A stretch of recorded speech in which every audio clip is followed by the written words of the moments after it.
Bismillahirrahmanirrahim. Assalamualaikum warahmatullahi wabarakatuh. Alhamdulillahirabbil alamin. Wassalatu wassalamu ala asyrafil anbiya'i wal mursalin wa ala alihi wa sahbihi ajma'in. Amma ba'd. Ayyuhal ikhwah, para peserta kajian Tazkiyatun Nufus yang dirahmati Allah. Pertama-tama kita senantiasa memuji Allah Subhanahu wa taala dan bersyukur padanya atas segala limpahan rahmat dan hidayahnya sehingga pada sore hari menjelang malam ini kita masih disempatkan untuk bermajelis di ruang Zoom dalam kajian Tazkiyatun Nufus. Salawat dan salam senantiasa tercurahkan kepada junjungan kita Nabiullah Muhammad sallallahu alaihi wasallam serta keluarga dan para sahabatnya, para pengikutnya yang tetap setia berpegang teguh kepada sunnah-sunnah beliau dan para sahabatnya hingga hari kiamat kelak. Amin ya rabbal alamin. Ikhwatul Islam rahimakumullah. Insyaallah kita melanjutkan kajian pembahasan dari kitab Mukhtasar Minhajul Qasidin tentang Tazkiyatun Nufus atau penyucian jiwa. Yang mana kita sampai pada akhlak Rasulullah sallallahu alaihi wasallam. Kami sudah menyebutkan sebagian dari akhlak Rasulullah sallallahu alaihi wasallam. Kami akan melanjutkan. Dalam kitab ini disebutkan bahwasanya Nabi kita Muhammad sallallahu alaihi wasallam ya beliau apabila sandal beliau yang rusak maka beliau memperbaikinya sendiri. Ya, ada sandalnya atau sepatu beliau yang rusak maka beliau perbaiki sendiri, artinya beliau jahit sendiri. Begitu juga kalau ada pakaian beliau yang robek, ya, maka beliau yang tambal sendiri atau beliau yang jahit sendiri jika ada yang robek. Ya, dan beliau senantiasa membantu pekerjaan-pekerjaan keluarganya, ya, pekerjaan-pekerjaan istri-istri beliau. Itulah Rasulullah Shallallahu Alaihi Wasallam. Hal ini terdapat dalam hadis-hadis Rasulullah Shallallahu Alaihi Wasallam yang dikisahkan oleh istri-istri beliau, diantaranya Aisyah Ummul Mukminin, istri beliau, semoga Allah meridhai beliau, bahwasanya Aisyah menceritakan tentang bagaimana akhlak Rasulullah SAW di dalam rumah beliau. Ya, beliau sendiri yang memperbaiki sandalnya jika rusak. Begitu juga kalau ada pakaian beliau yang robek, ya, maka beliau sendiri yang menambalnya, menjahitnya,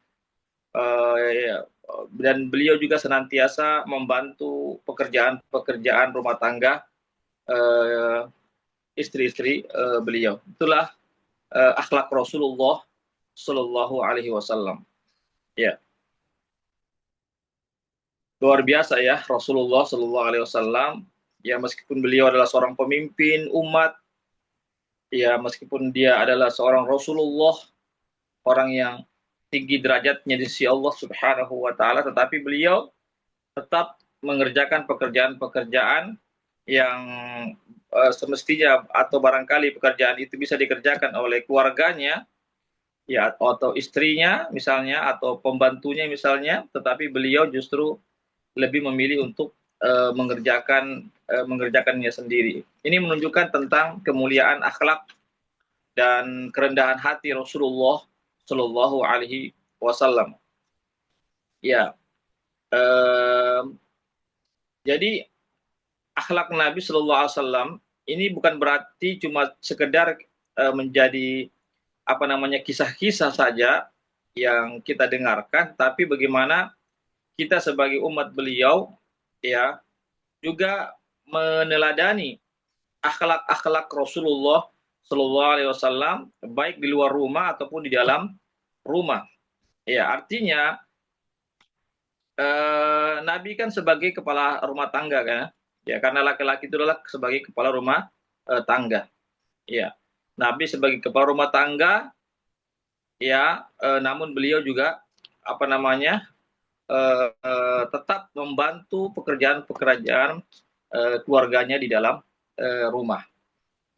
Ini memberikan isyarat kepada kita sebagai seorang suami atau pemimpin keluarga di dalam rumah, maka kita pun juga ya seyokianya ya membantu pekerjaan-pekerjaan keluarga kita. Ya, meskipun barangkali kita orang yang terpandang di luar rumah atau orang yang sebagai pemimpin di sebuah di masyarakat dan seterusnya misalnya atau di sebuah instansi kita sebagai pimpinan dan seterusnya, tetapi tidak menutup kemungkinan kita juga hendaknya membantu pekerjaan keluarga kita di rumah. Ya, untuk sebagai bentuk kita mencontoh akhlak Rasulullah Shallallahu Alaihi Wasallam. Ya, seandainya beliau artinya uh, beliau meskipun beliau adalah orang yang terpandang di tengah umatnya, di tengah-tengah sahabatnya sebagai pemimpin dan juga sebagai Rasulullah utusan Allah Subhanahu wa taala, tetapi pekerjaan-pekerjaan di rumah atau pekerjaan-pekerjaan keluarga beliau, ya rumah tangga beliau tetap beliau juga ikut membantunya. Ya, beliau tidak membiarkan keluarganya atau istrinya bekerja sendiri di dalam rumah itu. Iya, tetapi beliau juga ikut membantu. Ini memberikan isyarat kepada kita bahwasanya seyokian juga sebagai kepala rumah tangga, sebagai suami misalnya, ya meskipun dia memiliki kedudukan yang tinggi di tengah masyarakat, sebagai pemimpin atau memiliki jabatan, kedudukan di tengah masyarakat, tidak menutup kemungkinan dia juga mesti ya atau seyokianya dia membantu pekerjaan-pekerjaan keluarganya. Iya, bukan kita bukan kita merasa wah saya ini kan sudah kepala rumah tangga, ya saya ini kan sudah mencari nafkah, saya kan sudah juga memiliki kedudukan yang tinggi di masyarakat atau di sebuah perusahaan atau instansi-instansi misalnya, maka saya tidak mau sedikit pun kalau ada statement-statement ini sebaiknya tidak sepatasnya dilakukan ya dengan sikap ya ini adalah hanya pekerjaan keluargaku saja, istriku saja yang mesti mengerjakan, saya cukup pekerjaan-pekerjaan di luar rumah saja. Ya, bukan begitu ya. Nabi juga memiliki juga pekerjaan-pekerjaan di luar, mengurus umat, berdakwah dan seterusnya. Ya, tetapi Nabi tidak melupakan juga untuk membantu keluarganya. Ya. Jadi itu ya jadi mestinya begitu ya. Kita sebagai para keluarga, sebagai seorang suami sekali lagi kita mesti untuk saling tolong menolong ya dalam kebaikan, baik di dalam rumah ataupun juga di luar rumah. Ya, ini ikhwatul Islam untuk apa sebagai mencontoh akhlak Rasulullah Sallallahu Alaihi Wasallam, bagaimana beliau membantu keluarganya, mengerjakan pekerjaan-pekerjaan rumah tangga beliau. Ya, inilah menunjukkan tentang kerendahan hati beliau, akhlak beliau yang tinggi, yang mulia. Oleh karena itu, kita juga sebagai umat beliau juga mesti mencontohi beliau, dan insya Allah kalau kita berniat mencontohi beliau dalam urusan-urusan rumah tangga seperti ini, ya membantu keluarga kita, insya Allah itu bernilai ibadah. Karena apa? Karena kita ingin mencontoh akhlak Rasulullah Sallallahu Alaihi Wasallam di dalam rumah tangga beliau. Kemudian beliau adalah orang yang sangat pemalu. Ya, ini juga disampaikan oleh keluarga beliau ya, dan juga para sahabatnya.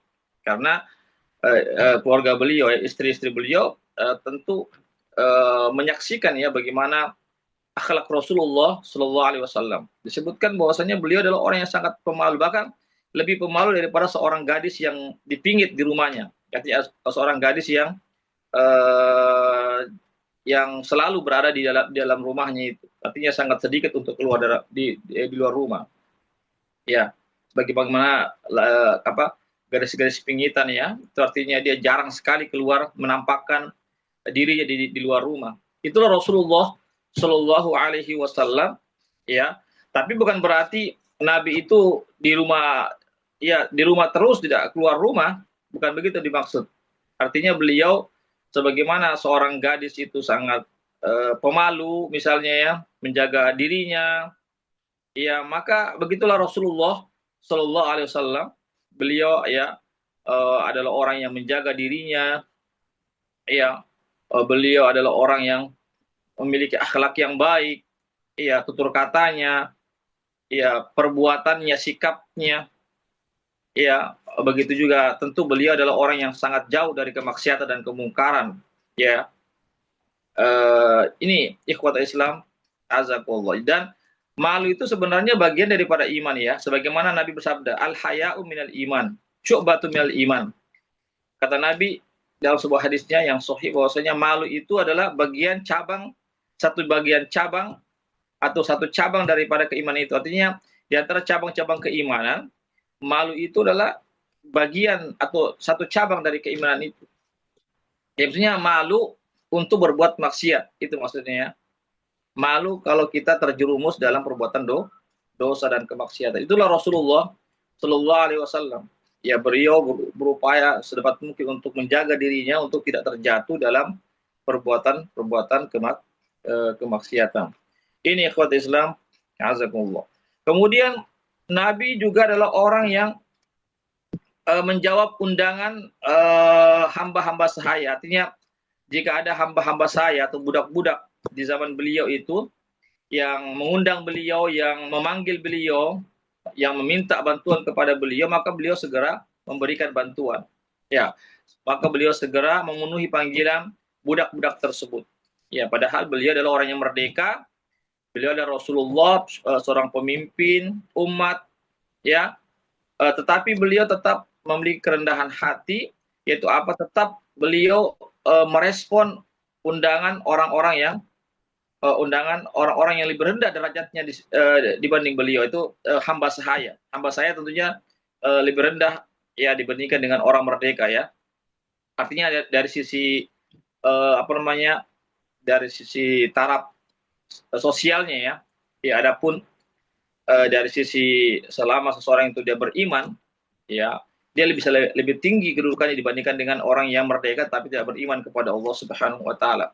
Ya. Jadi di sini Nabi tidak memilih tidak memilah-milih undangan. Siapa saja yang memanggil beliau selama undangan itulah kebaikan, maka beliau memenuhinya. Termasuk undangan atau ajakan dari hamba sahaya sekalipun yang strata sosialnya lebih rendah dibanding beliau, tetapi beliau tetap memenuhi panggilan orang-orang yang lebih rendah dari beliau, ya meskipun dari hamba sahaya atau dari para budak. Di sini menunjukkan kepada kita bahwasanya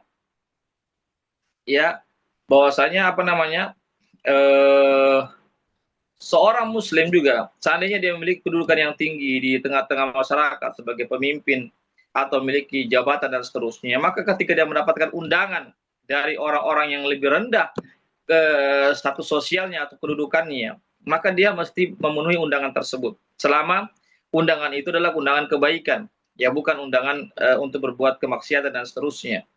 Ya, untuk apa? Sebagai bentuk mengikuti contoh Rasulullah Shallallahu Alaihi Wasallam yang tidak memilah-milih undangan. Siapa saja yang mengundang beliau, ya selama itu kebaikan, hal-hal yang bersifat boleh-boleh saja untuk dihadiri, maka beliau menghadirinya, meresponnya.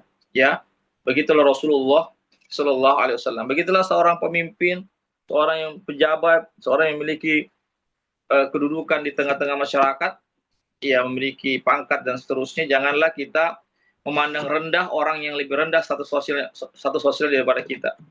Ya, karena semua manusia di hadapan Allah itu sama semua. Yang membedakan kita dengan orang lain itu hanyalah ketakwaan saja. Ya, yang membedakan antara kita dengan orang lain adalah ketakwaan saja. Adapun yang lainnya sama semua di hadapan Allah Subhanahu wa taala. Karena apa? Karena kita semua ciptaan Allah. Kita semua diciptakan berasal dari Nabi Adam, ya, dari ibunda kita Hawa, sama semua, ya.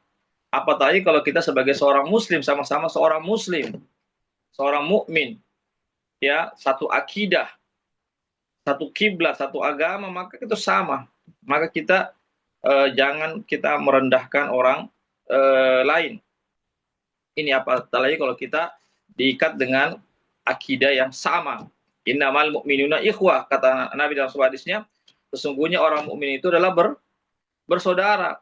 Iya, sesungguhnya orang mukmin itu ya hanyalah orang mukmin sajalah yang bersaudara, saudara yang sebenar-benar persaudaraan itu. Karena apa?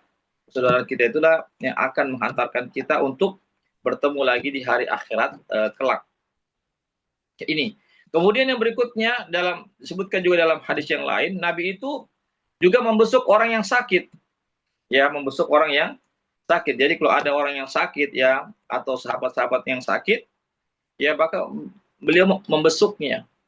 Ya, begitulah akhlak seorang muslim. Ya, kalau ada sahabat kita atau keluarga kita yang sakit atau tetangga kita yang sakit, maka hendaklah kita membesuk mereka yang sakit. Ya, jangan kita hanya nanti ketika dia sehat baru kita mau bergaul dengan dia. Nanti ketika dia punya banyak harta baru kita bergaul dengan dia. Itu bukan itu. Ya, akhlak seorang muslim adalah dia sehat ataupun dia tidak sehat, apalagi dia ada orang sakit, maka kita berkewajiban untuk membesuk orang yang sakit. Apalagi kalau dia seorang muslim misalnya. Apalagi kalau dia tetangga kita, apalagi kalau dia kerabat kita, keluarga kita yang terdekat, maka kita berkewajiban. Sebagaimana hadis Rasulullah SAW disebutkan, hakul muslim alal muslim khamsun. Ya, hak muslim terhadap muslim yang lainnya ada 5 kata Nabi. Di antaranya adalah idza maridha fa'udhu. Apabila ada yang sakit maka hendaklah kamu membesuknya. Ini haknya, artinya kewajiban yang harus kita tunaikan. Jangan sampai ada tetangga kita yang sakit, padahal kita tahu lagi sakit, atau ada keluarga kita, teman kita yang sakit, kita tahu dia sakit, tapi kita biarkan saja, kita tidak mendatanginya, tidak mendoakannya, maka kita mendatanginya ya sebagai hak persaudaraan sesama muslim. Ya, untuk juga mencontoh Rasulullah Shallallahu Alaihi Wasallam, insyaallah kita akan mendapatkan pahala yang besar. Pertama, kita pahala sebagai bentuk menunaikan kewajiban kita sebagai seorang muslim terhadap muslim yang lainnya. Yang kedua, mencontoh Rasulullah Shallallahu Alaihi Wasallam. Begitu banyak pahala yang kita dapatkan ya, tatkala kita mengikuti sunnah Rasulullah Shallallahu Alaihi Wasallam. Yang berikutnya, beliau juga disebutkan dalam hadis, maksudnya beliau itu juga biasa jalan sendirian. Artinya tidak ada pengawal-pengawal yang mengawal beliau. Padahal beliau adalah seorang pemimpin. Ya, bahkan bukan cuma pemimpin sebuah negara, seluruh umat manusia.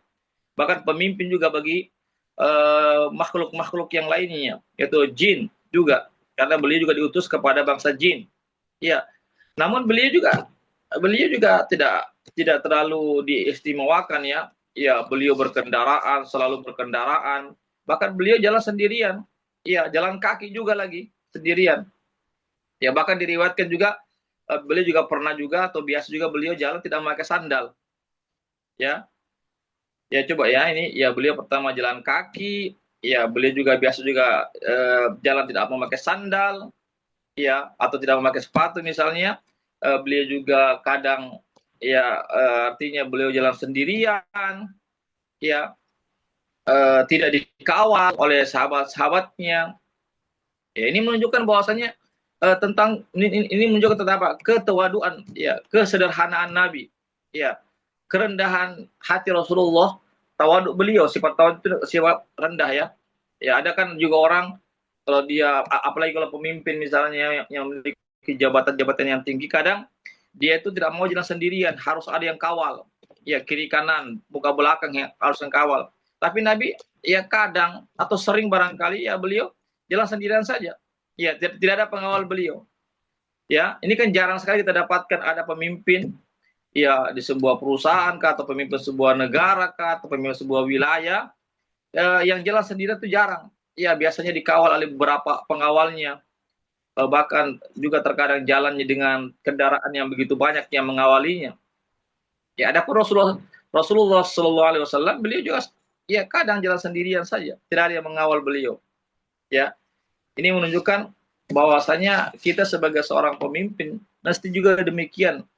Ya, artinya kadang kita naik kendaraan, kadang kita berjalan kaki, kadang ya kalau perlu juga kadang kita tidak memakai sandal ya. Tentu kalau maksudnya tidak memakai sandal di sini bukan berarti kita ke kantor tidak memakai sandal. Ya maksudnya barangkali bisa dipraktikkan sebagai bentuk olahraga ya. Olahraga tidak memakai sandal kan, kalau kita olahraga tidak memakai sandal, kita menginjak bebatuan itu kan ada juga terapinya kan di situ. Ya, jadi ada juga hikmahnya sebenarnya. Kita berjalan tidak memakai sandal dengan tujuan apa? Itu sebagai pengobatan ya. Karena di telapak kaki kita itu kan ada titik-titik refleksi ya, yang kita bisa kita sembuh, terobati lewat telapak kaki yang kita injakkan ke bebatuan itu. Jadi semuanya ada hikmahnya. Kalau kita mengikuti sunnah-sunnah Nabi, semuanya ada hikmahnya, ada manfaat yang kita dapatkan. Ya, ada manfaat yang kita dapatkan. Kemudian beliau juga kadang membonceng sahabatnya di unta yang beliau pakai. Ya, beliau juga kadang membonceng sahabatnya. Ya, bukan beliau yang dibonceng. Ya, terkadang juga beliau dibonceng, terkadang beliau juga membonceng sahabatnya. Ya, ini menunjukkan bahwasanya ya ketawaduan beliau ya. Meskipun beliau adalah orang yang pemimpin yang tinggi, ya, ada Rasulullah, ada merupakan Rasulullah, utusan Allah, tapi beliau juga membonceng sahabat-sahabatnya di atas kendaraan unta beliau. Ya, seandainya beliau tidak memiliki, anggaplah seandainya beliau tidak memiliki akhlak yang tinggi atau tidak memiliki sifat ketawaduan, barangkali beliau tidak pernah membonceng sahabatnya. Iya, jadi Nabi membonceng sahabat itu menunjukkan apa? Itu isyarat menunjukkan bahwa si Nabi itulah orang yang tawadu, meskipun beliau memiliki kedudukan yang tinggi. Ya. Sekarang bagaimana kita dengan pemimpin-pemimpin sekarang ini, baik skala besar ataupun skala kecil? Apakah kita juga pernah membonceng kita punya ajudan kita misalnya, kita membonceng misalnya kita punya bawahan-bawahan kita? Ini yang menjadi pertanyaan. Iya. Jadi meskipun kita adalah memiliki seorang pejabat, seorang pemimpin, penguasa dan seterusnya, tapi tidak mengapa. Sekali-kali kita yang membawa kendaraan misalnya, kita yang membawa, ya kita yang membonceng, kita punya pengawal, sekali tidak mengapa. Ya, ini menunjukkan bahwasanya Nabi mencontohkan kepada kita tentang sifat ketawaduan, ya, kerendahan hati. Kemudian beliau juga menerima hadiah. Ya, disebutkan dalam beberapa hadis riwayat, beliau itu menerima hadiah. Bahkan dari hadiah dari orang kafir pun, non muslim, beliau terima juga hadiah itu. Ya, selama itu hadiahnya kebaikan ya, bukan hadiah-hadiah yang buruk ya. Dia terima hadiah itu. Ya, makanan juga beliau terima. Hadiah-hadiah yang lainnya beliau terima juga. Apalagi kalau hadiah dari orang-orang muslim, dari orang kafir saja beliau menerima hadiah. Ya. Ini menunjukkan juga tentang ketawaduan Rasulullah, akhlak beliau yang sangat mulia. Seandainya beliau bukan orang yang tawadu, ya maka beliau tidak mau menerima hadiah. Ya, karena itu tadi. Tapi karena kerendahan hati beliau menerima hadiah dari siapapun. Ya, begitupun juga kita sebagai seorang pemimpin, sebagai orang yang memiliki kedudukan yang tinggi di tengah-tengah masyarakat, di sebuah perusahaan wilayah misalnya, ya kita pun juga menerima hadiah. Ya, tidak membeda-bedakan. Jangan sampai kita hanya menerima hadiah dari orang-orang kaya, adapun hadiah-hadiah yang dari orang miskin, ya kita tidak mau terima misalnya. Ini ikhwat Islam, azakullah. Kemudian beliau juga, ya, beliau menerima hadiah dan mengkonsumsi hadiah tersebut, ya, baik berupa makanan ataupun yang selainnya. Dan beliau juga membalas hadiah tersebut, artinya membalas kebaikan orang lain, membalas kepada orang yang memberikan hadiah kepadanya. Ya, itulah Rasulullah SAW. Beliau bukan cuma sekedar menerima hadiah, tapi beliau juga membalas hadiah tersebut dengan hadiah yang berbeda tentunya. Ya, ini mengisyaratkan kepada kita bahwasanya tatkala kita mendapatkan hadiah dari seseorang, maka sebaiknya kita juga memberikan balasan yang setimpal atas apa yang seseorang berikan kepada kita berupa hadiah itu. Tentu sesuai dengan kemampuan masing-masing. Minimal kita mengucapkan jazakumullahu khairan katsira. Kan disebutkan dalam hadis Nabi, apabila engkau mendapatkan hadiah dari seorang, maka balaslah hadiah itu yang setimpal, yang sama. Jika tidak ada, maka ucapkanlah jazakumullahu khairan katsira. Ya minimal kita ucapkan jazakumullahu khairan katsira, semoga Allah Subhanahu wa taala memberikan balasan yang lebih baik bagi Anda. Itu paling minimal sekali. Kalau ada kita balas juga dengan pembalasan yang dengan hadiah yang sama atau yang serupa. Ini ikhwatul Islam azakullah. Ya, oleh karena itulah dalam hadis Nabi mengatakan tahadu tahabu. Maka hendaklah kalian saling memberi hadiah di antara kalian, maka kalian akan saling mencintai.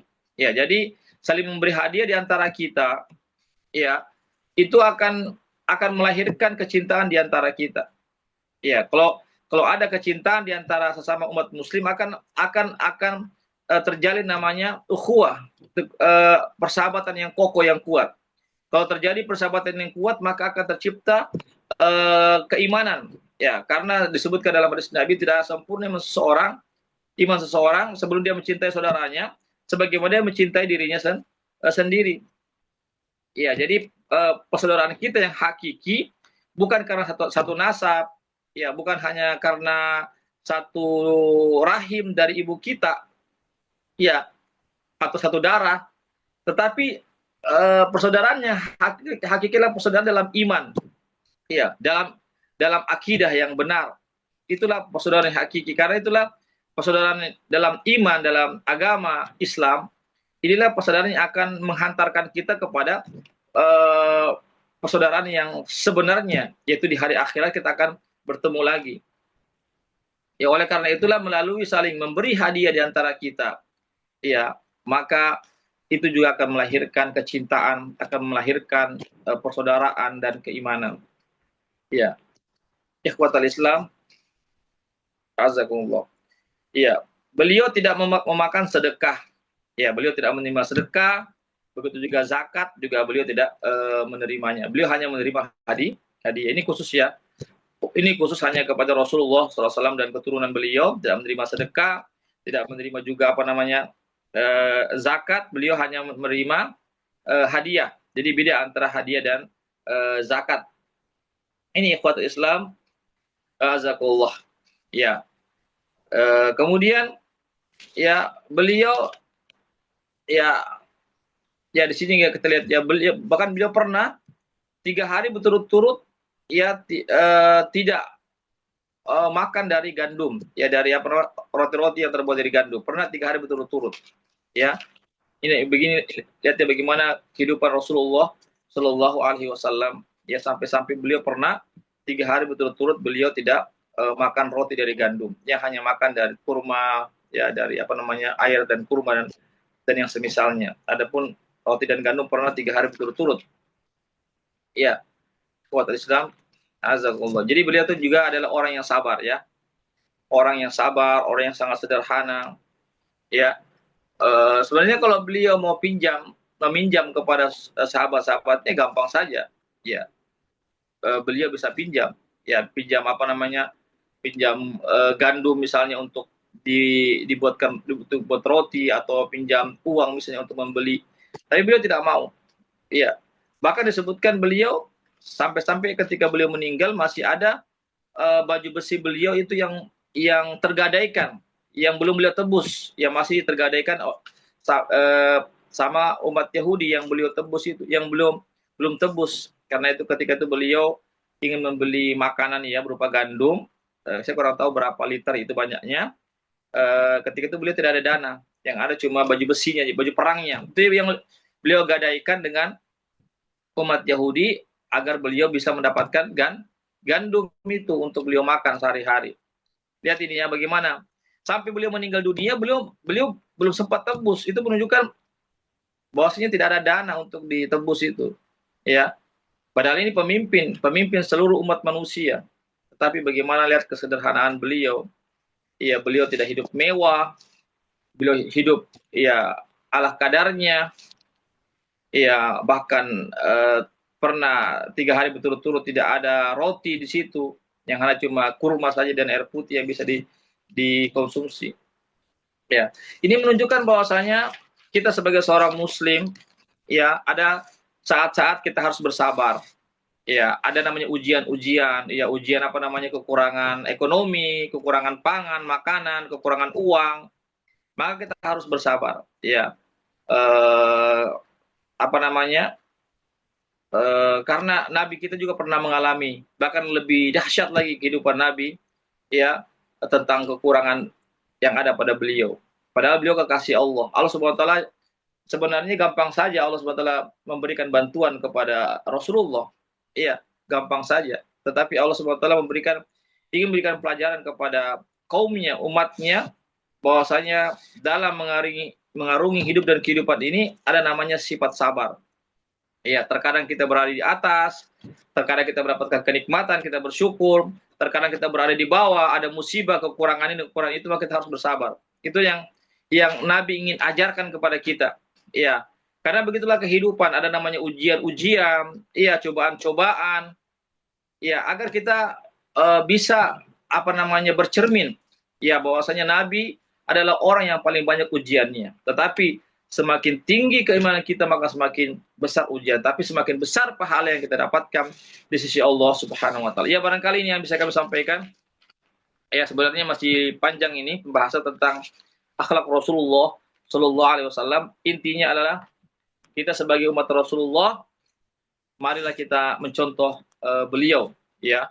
Baik kita sebagai laki-laki ataupun sebagai perempuan, ini bersifat umum, ya, akhlak beliau ini bersifat umum, baik laki-laki ataupun perempuan, maka hendaklah kita mencontoh akhlak Rasulullah Shallallahu alaihi wasallam, karena dengan akhlak yang baik ini maka kita akan mendapatkan ya begitu besar pahala di sisi Allah Subhanahu wa taala. Demikianlah apa yang bisa kami sampaikan. Sebelum saya tutup, kalau ada yang mau bertanya dipersilakan.